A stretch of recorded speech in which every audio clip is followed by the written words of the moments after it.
வாக்காளர் பட்டியலில் பெயர் சேர்க்கை மற்றும் திருத்த பணிகளுக்காக சென்னையில் நாளை மற்றும் நாளை மறுநாள் சிறப்பு முகாம்கள் நடைபெற உள்ளது.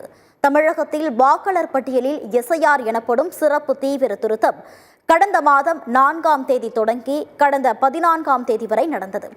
இதனைத் தொடர்ந்து வரைவு வாக்காளர் பட்டியல் கடந்த 19ஆம் தேதி வெளியிடப்பட்டது.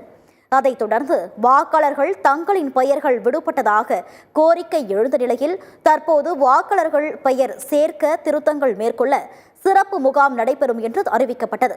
அதன்படி சென்னை மாவட்டத்தில் 4079 வாக்குச்சாவடிகளில் நாளையும் நாளை மறுநாளும் புதிய வாக்காளர் சேர்க்கை உள்ளிட்ட திருத்த பணிகளுக்கான சிறப்பு முகாம்கள் நடைபெற உள்ளது. வாக்காளர் பட்டியலில் பெயரை சேர்க்க படிவம் 6, நீக்கம் செய்ய படிவம் 7, பெயர் திருத்தம் செய்வதற்கும் வாக்காளர் புகைப்பட அடையாள அட்டை மாற்றம் செய்யவும் மாற்றுத்திறனாளி வாக்காளர் என குறிப்பது ஆகியவற்றுக்கு படிவம் 8 பெற்று பூர்த்தி செய்து வழங்க வேண்டும். சென்னை மாவட்டத்துக்குட்பட்ட 16 சட்டப்பேரவை தொகுதிகளில் உள்ள 4079 வாக்குச்சாவடிகளில் சிறப்பு முகாம்கள் நடைபெறும் என அதில் தெரிவிக்கப்பட்டுள்ளது. இதனிடையே சென்னை மாவட்டத்துக்குட்பட்ட 16 சட்டப்பேரவை தொகுதிகளில் புதிய வாக்காளர்கள் சேர்க்கைக்கு நேற்று வரை 3 லட்சம் படிவங்கள் விநியோகம் செய்யப்பட்டுள்ளதாக அதிகாரிகள் தெரிவித்துள்ளனர்.